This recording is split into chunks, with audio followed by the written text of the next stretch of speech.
Hello बच्चों, आज का हमारा चैप्टर है चैप्टर नंबर 2, है ना। क्लास 12 का सिलेबस चल रहा है। इसके पहले हमने चैप्टर नंबर 1 पर, है ना, बहुत सारे वीडियो बनाए हैं। उसको आप देख रहे होंगे जरूर, या नहीं देखे होंगे तो उसको देखिए। आज हम बात करेंगे चैप्टर नंबर 2 हमारा है इलेक्ट्रोस्टैटिक पोटेंशियल एंड कैपेसिटर, है ना। इलेक्ट्रोस्टैटिक पोटेंशियल एंड कैपेसिटेंस, स्थिर विद्युत विभव व धारिता, है ना। ये बच्चों हम वीडियो हमारा ऐसा है कि जो हिंदी मीडियम और इंग्लिश मीडियम दोनों मीडियम के बच्चे आसानी से समझ जाएं उस टाइप का, इसलिए हमने बीच बीच में हिंदी के वर्ड भी यहाँ पर यूज़ किए हैं, तो सारे बच्चों को समझ में आ जाए, ये हमारा उद्देश्य है। तो हम आज बात करेंगे इस चैप्टर में पूरे इलेक्ट्रिक पोटेंशियल, है ना, पोटेंशियल डिफरेंस, है ना, विभव और विभवांतर के बारे में। इसके साथ साथ जो इलेक्ट्रिक डायपोल के लिए पोटेंशियल और पोटेंशियल डिफरेंस क्या होता है, साथ साथ यहाँ पर कैपेसिटर और कैपेसिटेंस। तो ये हमारा इस चैप्टर में मेन जो टॉपिक है वो कवर होंगे। कैपेसिटर के क्या क्या टाइप्स होते हैं वो भी हम देखेंगे, उनके लिए कैपेसिटेंस का फार्मूला भी डिराइव करेंगे। तो ये हमारे इस चैप्टर में जो टॉपिक कवर होंगे उसके बारे में, है ना। यहाँ पर सबसे पहले पोटेंशियल डिफरेंस या हम पोटेंशियल की बात करते हैं, है ना। तो पोटेंशियल डिफरेंस के लिए यहाँ पर क्या करते हैं कि जैसे कोई चार्ज कहीं पर रखा हुआ है, प्लस क्यू चार्ज है, तो ये हम जानते हैं कि जैसे कहीं पर कोई चार्ज रख दें तो उसके आसपास क्या बन जाता है, उसका एक इलेक्ट्रिक फील्ड बनता है। उस इलेक्ट्रिक फील्ड में कोई टेस्ट चार्ज हम ले आए तो उस टेस्ट चार्ज पर फोर्स अप्लाई होता है इलेक्ट्रिक फील्ड के कारण। ये हम पिछले चैप्टर में हम देख चुके हैं। तो ये वैसा ही है कि जैसे यहाँ पर एक प्लस क्यू चार्ज है, इसके इलेक्ट्रिक फील्ड के अंदर दो पॉइंट जैसे हमने लिया हुआ है ए और बी, तो दो पॉइंट ए और बी है, इसमें क्या करते हैं, एक टेस्ट चार्ज रहते हैं, है ना, परीक्षण आवेश। टेस्ट चार्ज को क्या करते हैं, पॉइंट ए से पॉइंट बी तक लाते हैं। तो इस पर एक्चुअली फोर्स इस डायरेक्शन में लग रहा होता है, इसको लाना हमें इस डायरेक्शन में है। तो इस पर जो इलेक्ट्रोस्टैटिक फोर्स लग रहा है ना, स्थिर विद्युत बल जो लग रहा है उस पर Q0 पर, उसके अगेंस्ट हमको क्या करना पड़ेगा, वर्क करना पड़ेगा। मतलब इस पर जो फोर्स लग रहा है वो इस दिशा में है, इस डायरेक्शन में, तो इसके अपोजिट हमको क्या करना पड़ेगा, वर्क करना पड़ेगा इधर लाने के लिए। तो यही जो वर्क है, मतलब किसी टेस्ट चार्ज को एक पॉइंट से दूसरे पॉइंट तक लाने में जितना वर्क करना पड़ता है वो क्या होता है, पोटेंशियल डिफरेंस। मतलब potential difference V B minus V A की बात करें तो ये सपोज इसको लाने के लिए कितना वर्क करना पड़ रहा है, W। तो ये डिफिनेशन क्या हो जाएगा यहाँ पर, हाँ, फार्मूला क्या हो जाएगा, W/Q0, ठीक है ना। ये पोटेंशियल डिफरेंस का formula, VB minus V A equal to W/Q0। अब Q0 को मान लो हम सपोज 1 ले लें, तो उस केस में VB minus V A equal to क्या हो जाएगा, W। मतलब ये उस केस में क्या हो जाएगा, unit positive charge.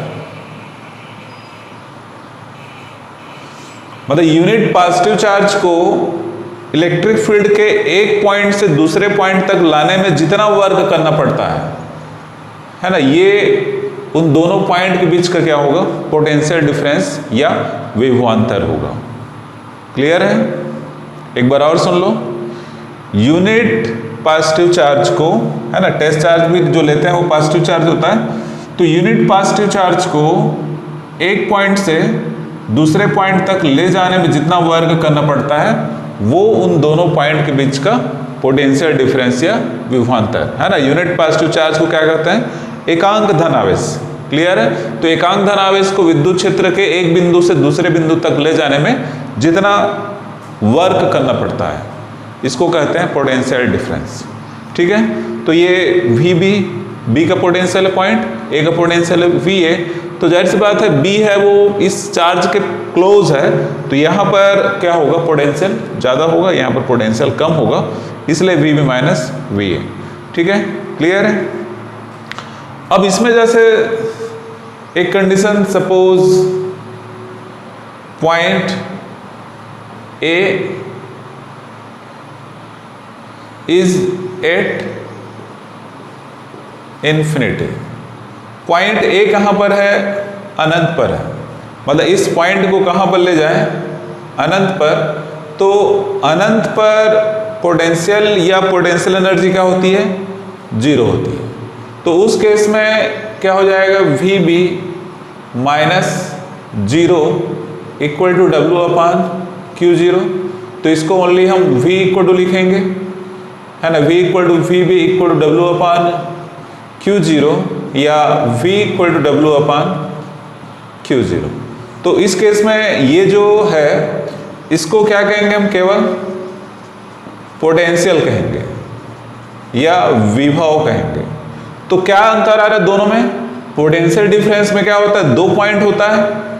Unit positive charge को एक पॉइंट से दूसरे पॉइंट में ले जाने में जितना वर्क करना पड़ता है, जबकि हम जब पोटेंशियल की बात करते हैं तो इसमें से जो दूसरा मतलब पहला पॉइंट है वो कहाँ पर होता है? इनफाइनाइट पर। मतलब ये तो इनफाइनाइट पर चला गया, तो हमारे पास इलेक्ट्रिक फील्ड में या विद्युत क्षेत्र में कितने पॉइंट हुए?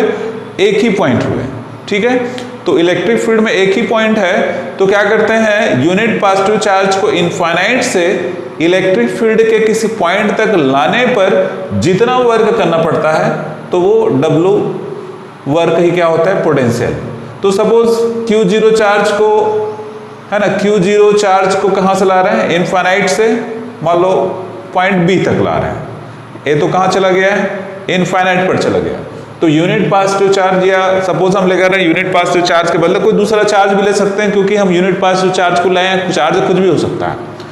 तो चार्ज Q0 को इनफाइनाइट से B तक लाने के लिए W वर्क करना पड़ रहा हो, तो उस केस में इसको ऐसा लिखेंगे, है ना, VB equal to W upon Q0। तो ये पॉइंट B पर पोटेंशियल होगा, इसको जनरलाइज फॉर्म में हम V equal to W upon Q0 ऐसा ले लेते हैं। ठीक है, तो ये पोटेंशियल डिफरेंस और पोटेंशियल, है ना, स्थिर विद्युत विभव।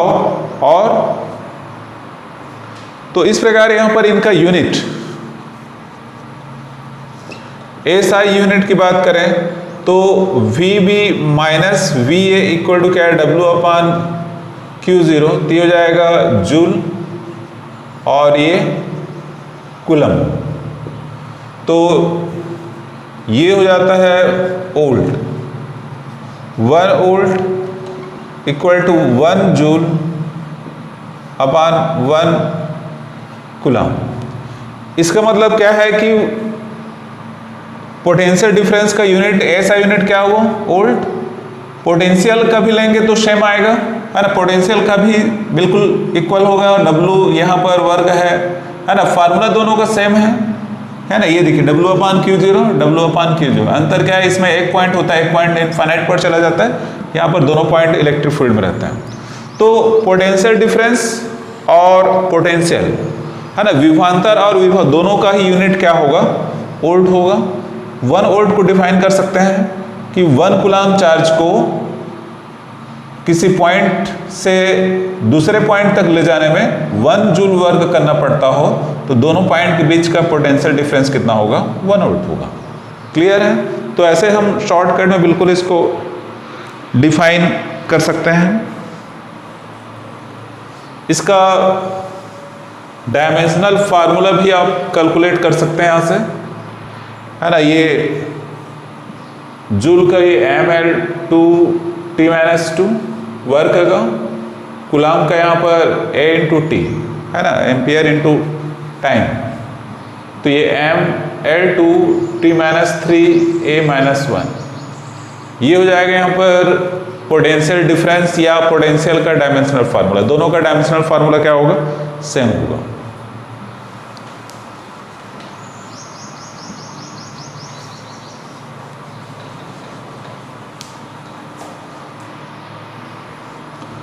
फिर इसमें potential due to point charge, बिंदु आवेश के कारण विभव, है ना। इसके लिए एक पॉइंट चार्ज लेंगे हम पॉइंट O पर। सपोज एक पॉइंट चार्ज Q है, इससे R डिस्टेंस पर एक पॉइंट P है जहां पर हमको क्या करना है, पोटेंशियल फाइंड करना है। क्लियर है? पॉइंट P पर हमको क्या करना है, पोटेंशियल फाइंड करना है। तो इसके लिए इसमें हम दो पॉइंट A और B लेते हैं, इनके बीच का डिफरेंस है यहाँ पर कितना, very small dx। Point O से A का डिस्टेंस यहाँ पर कितना है, x। क्लियर है? मतलब ये इनफाइनाइट, मतलब क्या करते हैं यहाँ पर, हमको वैसे पोटेंशियल या विभव की कैलकुलेशन करना है। तो इसका डिफरेंशियल जैसे हमने देखा है, तो इनफाइनाइट से यूनिट पॉजिटिव चार्ज को कहाँ तक लाने में, P तक लाने में जो वर्क हमको करना पड़ेगा वो क्या होगा, पोटेंशियल होगा। पर ये बहुत लार्ज डिस्टेंस है, तो हम यहाँ से यहाँ तक एक साथ नहीं ला सकते हैं, उसको छोटे छोटे इंटरवल में, छोटे छोटे पार्ट में ऐसे डिवाइड कर देते हैं, ऐसे इस टाइप का। तो ऐसा ही एक छोटा सा पार्ट क्या है यहाँ पर, है ना, ऐसा ही एक छोटा सा पार्ट हमने लिया हुआ है AB, जिसका इंटरवल या डिस्टेंस कितना है यहाँ पर, dx है। ठीक है? यहाँ पर जो फोर्स, इस चार्ज के कारण जो फोर्स अप्लाई होगा, सपोज मान लो यहाँ पर एक चार्ज Q0 हो, तो इस पर जो फोर्स है वो इस डायरेक्शन में होगा। क्लियर है? ऐसे तो हमको पहले इसके लिए वर्क निकाल लेते हैं, फिर इसको जनरलाइज फॉर्म में निकाल लेंगे। ठीक है? तो यहां पर work done for point A to B, तो ये बहुत स्मॉल वर्क होगा, dW लेकर चलेंगे। तो यहां पर फोर्स इनटू क्या होता है, displacement, dW equal to F dot dx। ये छोटा सा फोर्स वर्क है यहाँ पर, इसके लिए मतलब यूनिट पॉजिटिव चार्ज को यहाँ से यहाँ तक ला रहे हैं, तो इतना वर्क करना पड़ेगा।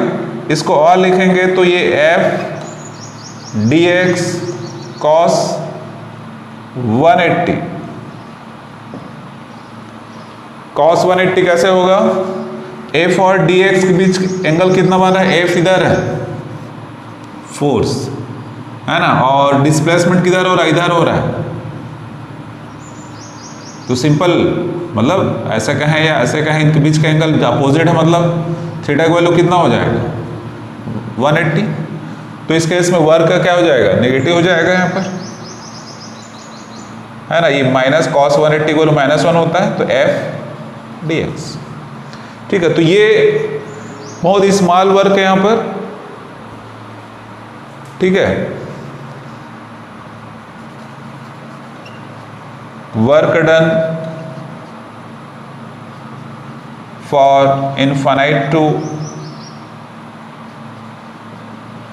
पॉइंट P, है ना, टोटल वर्क डन, है ना, इनफाइनाइट से पॉइंट P तक।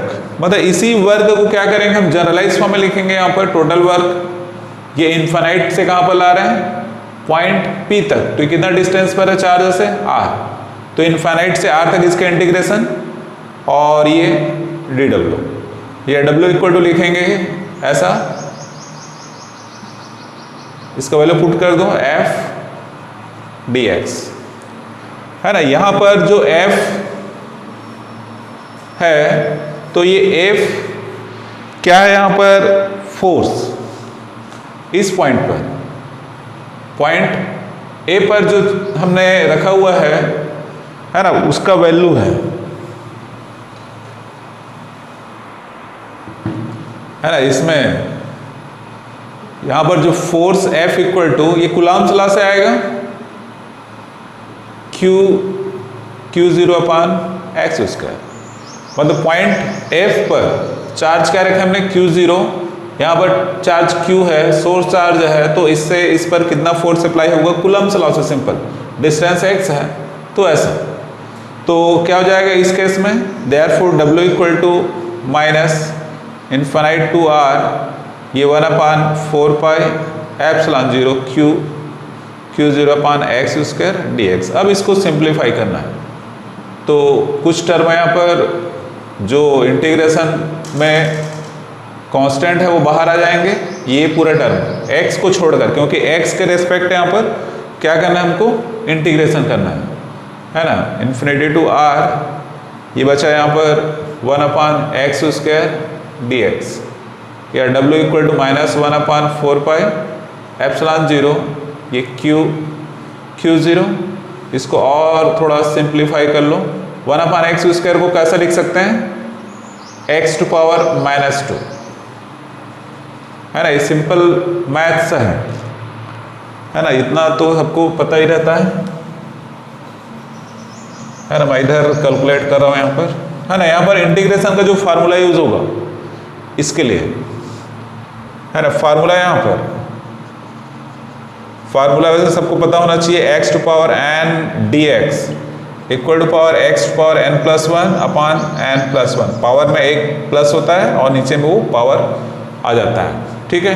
तो हमारे पास n के बदले क्या है, -2, वैल्यू पुट कर दो इसमें, माइनस Q0 अपान 4 पाई एप्सिलॉन 0, क्या हो जाएगा, x टू पावर -2+1 अपान -2+1, ठीक है, ये इसमें वैल्यू पुट हुआ है, लिमिट क्या है, infinite to R, W equal हो जाएगा माइनस Q0 अपान 4 पाई एप्सिलॉन 0, ये x टू पावर -1 अपान -1,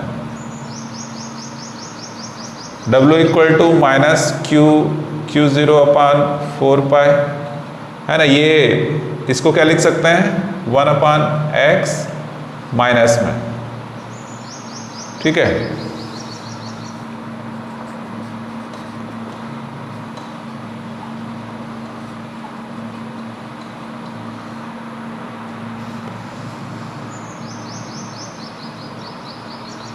तो क्या हो जाएगा, इसको लिमिट लगाएंगे, तो जहां पर x है पहले अपर लिमिट को, तो -1/r, फिर माइनस होता है बीच में और ऑलरेडी माइनस यहाँ पर है, तो क्या हो जाएगा ये +1/∞।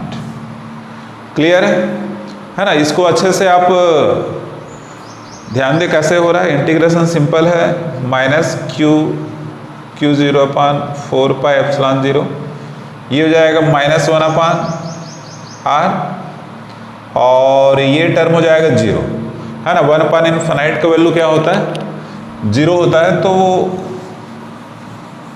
क्या बचेगा, इतना -1/r, ये माइनस प्लस होगा, मल्टीप्लाई होकर, तो ये हो जाएगा 1/4 pi epsilon 0 Q0 upon r, है ना, W equal to 1/4 pi epsilon 0 Q0 upon r, ठीक है। तो ये वर्क डन होगा टोटल इनफाइनाइट से, है ना, इनफाइनाइट से पॉइंट P तक लाने में वर्क डन इतना। हमें क्या निकालना है यहाँ पर, पोटेंशियल, तो since potential V equal to क्या होता है, W अपान Q0, यहाँ पर W को वैल्यू पुट करेंगे तो ये Q0 इस Q0 के साथ कैंसिल होगा, तो क्या बचा, 1/4 pi epsilon 0 Q upon r, है ना। तो इस प्रकार फाइनल रिजल्ट हमारे पास आता है 1/4 pi epsilon 0 Q upon r, इतना वोल्ट, ठीक है। तो ये फार्मूला यहाँ पर V equal to 1/4 pi epsilon 0 Q upon r, तो ये होगा electric potential due to point charge, है ना, एक बिंदु आवेश के कारण विभव, है ना। ये जो वोल्ट है SI यूनिट है, स्टेट, है ना, स्टैटिक वोल्ट होता है CGS सिस्टम में, है ना, स्थित वोल्ट, ये भी याद रखना।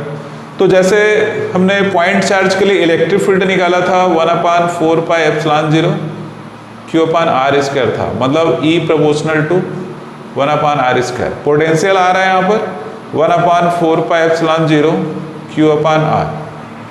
ठीक है, तो ये भी ध्यान रखना कैसे कैसे डिपेंड करता है E और V, है ना। V proportional to 1/r। इसका ग्राफ यदि प्लॉट कर दें R के साथ, V और E, तो इसमें r² है, इसके इन्वर्सली प्रोपोर्शनल है, तो थोड़ा तेजी से कम होता है ऐसे, ये थोड़ा स्लो कम होगा ऐसे। दोनों ही, है ना, ये E के लिए होगा, ये V के लिए होगा, है ना। डिस्टेंस बढ़ने पर दोनों ही कम होगा, पर रेट ऑफ डिक्रीज किसका ज़्यादा होगा? E का ज़्यादा होगा, पोटेंशियल का ज़्यादा होगा। क्लियर है? तो ये इलेक्ट्रिक पोटेंशियल और potential due to point charge कैसे फाइंड करते हैं। एक्चुअली यहाँ पर हम पोटेंशियल को और थोड़ा सा देखें, है ना। पोटेंशियल को और यदि हम बात करें पोटेंशियल की, तो ये flow of charge between two conductor when they connected, between two charged conductor।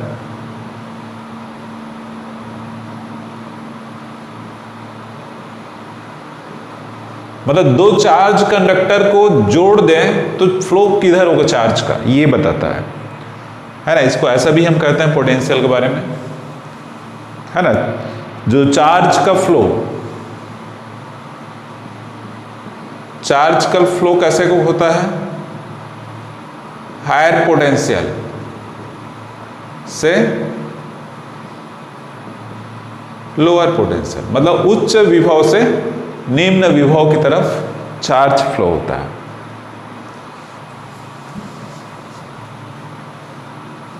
अब चार्ज फ्लो होना मतलब क्या? इलेक्ट्रॉन ही तो चार्ज होता है जो फ्लो होता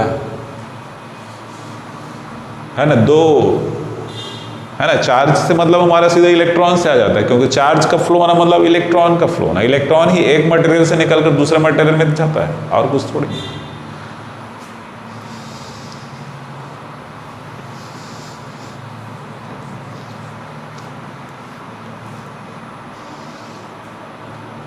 ठीक है,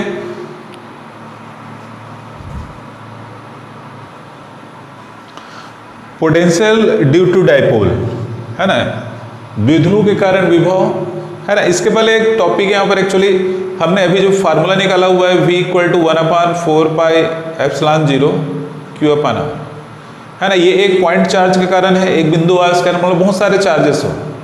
ये Q1 चार्ज है, प्लस Q2 चार्ज है, प्लस Q3 चार्ज, ऐसा करके बहुत सारे चार्जेस हैं। ये पॉइंट P है, इन सब के कारण इस पॉइंट P पर विभव की बात करें, पोटेंशियल की बात करें, तो उस केस में क्या होगा? सबका प्लस हो जाएगा। ये 1/4πε0 Q1 ये डिस्टेंस सपोज मान लो R1 है, तो R1 1/4πε0 Q2/R2 1/4πε0 Q3/R3। मतलब सिस्टम ऑफ चार्ज है, तो वहां पर पोटेंशियल कैसे करेंगे? तो सबका क्या होता जाएगा? प्लस। मान लो और भी है तो ऐसे होता जाएगा। तो इसको जनरलाइज फॉर्म में लिखेंगे तो ये 1/4πε0 sigma I = 1 to n QI/RI ऐसा लिख सकते हैं। मतलब बहुत सारे चार्ज एक साथ आसपास है, तो उन सभी के कारण किसी एक पॉइंट पर हम पोटेंशियल यहाँ से फाइंड आउट कर सकते हैं, या ऐसे कैलकुलेट कर सकते हैं, सबको प्लस कर देंगे। ठीक है, अभी हम देखेंगे potential due to dipole. Dipole हमने देखा हुआ है, डाइपोल में क्या होता है? दो सेम मैग्नीट्यूड के अपोजिट चार्ज बहुत पास पास होते हैं, तो वो डाइपोल होता है। डाइपोल के कारण हमें इलेक्ट्रिक फील्ड पिछले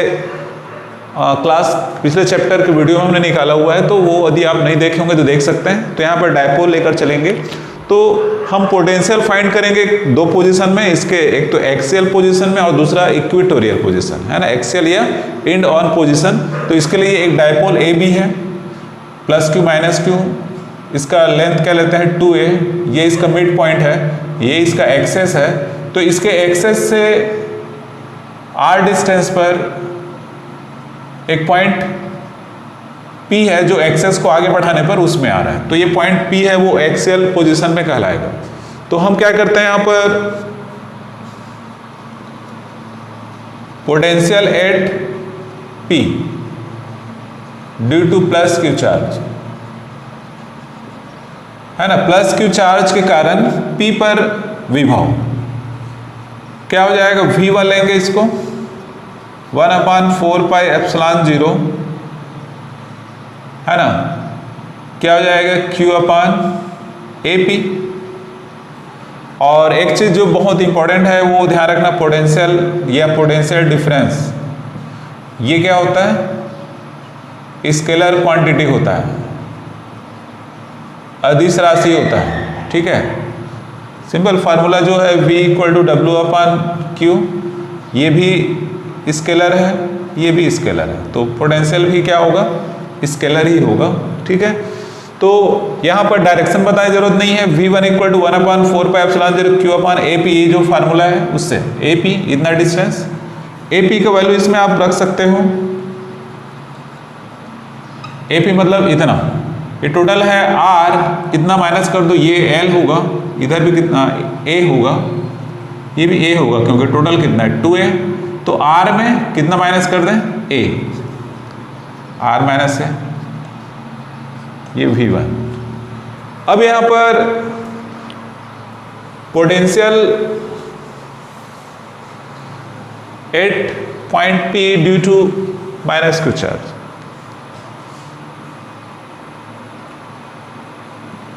due to minus q charge, है ना, माइनस क्यू चार्ज के कारण पॉइंट P पर विभव क्या होगा, इसको V2 लेंगे 1/4πε0 Q/ ये BP हो जाएगा।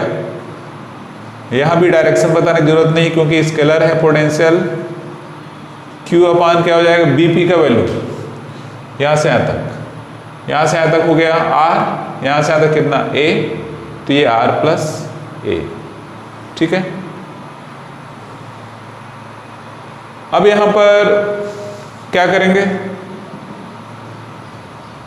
इसमें ये माइनस साइन लेंगे हम, ध्यान रखना, कोई प्लस चार्ज है किसी में तो उसका पोटेंशियल क्या होगा, प्लस में होगा, किसी में नेगेटिव चार्ज है तो उसका पोटेंशियल क्या होगा, माइनस में होगा, है ना, सिंपल। कोई वस्तु या कोई ऑब्जेक्ट जिसमें पॉजिटिव चार्ज है तो उसका पोटेंशियल क्या होगा, प्लस में होगा, पॉजिटिव होगा, और कोई ऑब्जेक्ट जिसमें नेगेटिव चार्ज है तो उसका पोटेंशियल क्या होगा, नेगेटिव होगा, है ना। पोटेंशियल पॉजिटिव और नेगेटिव दोनों होता है, ये डिपेंड करता है उसमें किस टाइप का चार्ज है, ठीक है।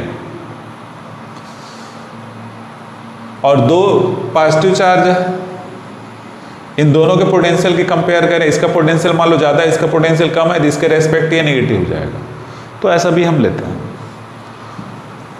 तो पोटेंशियल है ना माइनस क्यू चार्ज का पॉइंट P पर नेगेटिव होगा, तो therefore total potential at point P, मतलब पॉइंट P पर कुल विभव कितना होगा, है ना, V = क्या लेंगे, तो V1 + V2 हो जाएगा। इनका वैल्यू पुट कर दो 1/4πε0 Q/R-A, और ये V2 को रखेंगे तो माइनस में आ जाएगा क्योंकि माइनस में 1/4πε0 Q/R+A। इसको अब सिंप्लीफाई करना है, क्या हो जाएगा, कुछ टर्म Q/ ये 4πε0 तो कॉमन है यहाँ पर, ये 1/R-A माइनस 1/R+B। अब इसको सॉल्व कर लो आप लोग, कैसे सॉल्व करोगे, अब इसको भी मैं ही करूं क्या, ये एलसीएम ले लो इनका, R-A और ये R+A, क्लियर है। ये यहाँ जाएगा, ये यहाँ, जैसे एलसीएम का जो रूल है उसके अकॉर्डिंग ये R+A माइनस R, ये +A हो जाएगा, तो V = Q/4πε0, कुछ कैंसिल हो रहा है, R कैंसिल, क्या बचा है 2A, ये क्या हो जाएगा A - B, A + B, R² - A², ठीक है।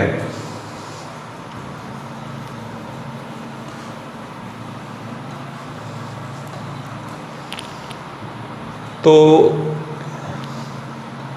V equal to 1/4 pi epsilon 0 Q into 2A upon R square minus A square.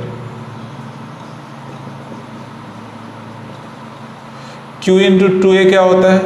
P, या तो आई गया होगा, क्या होता है ना? P equal to Q into 2A, ये क्या होता है? Dipole moment. क्लियर है? Q इंटू, है ना, ये dipole moment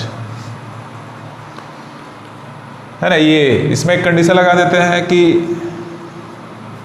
if A is very very less than 2R, मतलब A का वैल्यू बहुत छोटा है। A छोटा है मतलब डायपोल बहुत छोटा है ना। 2A छोटा होगा तो A छोटा होगा, डायपोल बहुत छोटा है, तो A स्क्वायर नेग्लिजिबल होगा, मतलब इसको नगण्य कर देंगे, बहुत छोटा हो जाएगा। और वो ये P अपान R स्क्वायर है ना। V equal to 1/4 pi epsilon 0 P upon R square. ये होगा एक्सियल पोजीशन या अक्षीय स्थिति में, ठीक है। मतलब V प्रोपोर्शनल टू क्या हो रहा है यहाँ पर? ऐसा, अक्षीय स्थिति में। इलेक्ट्रिक फील्ड E हमने निकाला था, वो होता था 1/r³। ये ध्यान रखें, अंतर आता है दोनों में, दोनों एक जैसे नहीं होते हैं,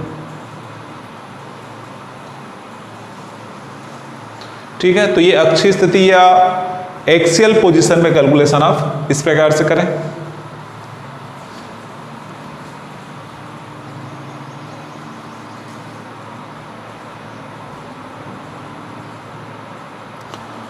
इक्वेटोरियल पोजीशन में या निरक्षीय स्थिति में निकालना है, तो ये इक्वेटोरियल पोजीशन मतलब कैसा होता है? ये इसका एक्सेस है, ये मिड पॉइंट है, तो इसके परपेंडिकुलर, ठीक है। तो ये 90 डिग्री एंगल, तो इस तरफ ऊपर भी हो सकता है, नीचे भी हो सकता है, आप जैसा लेना चाहे, पर जनरली हम ऊपर लेते हैं हर केस में, है ना। पॉइंट P, तो ये पॉइंट P है वो इक्वेटोरियल पोजीशन या निरक्षीय स्थिति में है। इसका डिफिनेशन जो होता है, if it any point is at, है ना, normal perpendicular to the mid point, okay. तो इस केस में क्या होगा? पहले भी हम क्या करेंगे, इसके कारण प्लस Q चार्ज के कारण, है ना, potential at P due two plus Q charge, है ना। प्लस Q चार्ज के कारण पॉइंट P पर पोटेंशियल या विभव कितना होगा, इसको V1 लेकर चलेंगे। ये 1/4 पाई एप्सिलॉन 0 और Q अपान क्या हो जाएगा? AP। फार्मूला से, फार्मूला कौन सा है? ये V equal to 1/4 pi epsilon 0 Q upon R। ये फार्मूला हम अभी निकालें। तो R का वैल्यू AP है, R मतलब डिस्टेंस होता है उस चार्ज से उस पॉइंट तक का, AP। इसका वैल्यू पता नहीं, हमको नहीं रखते। Potential due to minus Q charge, ये V2 equal to 1/4 pi epsilon 0 Q upon क्या हो जाएगा? ये BP। माइनस Q चार्ज कहाँ पर है? B पर है, तो यहाँ से यहाँ तक का डिस्टेंस क्या होगा? BP होगा, और B पर है वो कौन सा चार्ज है? माइनस Q है, तो ये माइनस में होगा। क्लियर है? और यहाँ पर सिंस AP इक्वल टू क्या है? BP है डायग्राम से, AP और BP, है ना, ये हर केस में ये बराबर होगा। पॉइंट P को अब यहाँ पर भी ले आओ, तो ये भी दोनों क्या होगा? बराबर ही होगा। मतलब उस लाइन पर पॉइंट P को आप कहीं पर भी रखो, A और B से डिस्टेंस क्या होता है? उसका सेम होता है। तो AP इक्वल टू BP होगा। तो इन दोनों में क्या डिफरेंस है? माइनस साइन बस का डिफरेंस है, मतलब V1 इक्वल टू क्या होगा? माइनस V2, ऐसा कर सकते हैं। मतलब V1 और V2 इक्वल होगा बट नेगेटिव साइन के साथ, ठीक है। Therefore total potential at point P क्या हो जाएगा, V equal to V1 plus V2। तो ये हो जाएगा V इक्वल टू V1 के बदले भी माइनस V2 रख दो और ये प्लस V2, तो टोटल पोटेंशियल क्या हो गया, 0। तो ये रिजल्ट हमारे पास आता है V इक्वल टू 0, मतलब इस पोजीशन में V का value 0, potential at point P, और कौन सी पोजीशन में है, इक्वेटोरियल पोजीशन या निरक्षीय स्थिति में है, तो वहां पर 0 होगा। ध्यान रखना, निरक्षीय स्थिति पर पोटेंशियल 0 होता है, इलेक्ट्रिक फील्ड 0 नहीं होता है। इलेक्ट्रिक फील्ड का वैल्यू जो हमने कैलकुलेट किया था वो रहेगा। क्लियर है? तो आज के वीडियो में इतना ही। आप इसको पूरा डिटेल से पढ़ें और इससे रिलेटेड न्यूमेरिकल भी जो एग्जांपल में दिया हुआ उनको जरूर करें। पहले सिंपल न्यूमेरिकल से स्टार्ट कीजिए, फिर थोड़ा सा हार्ड न्यूमेरिकल्स को भी देखिए। Thanks for watching.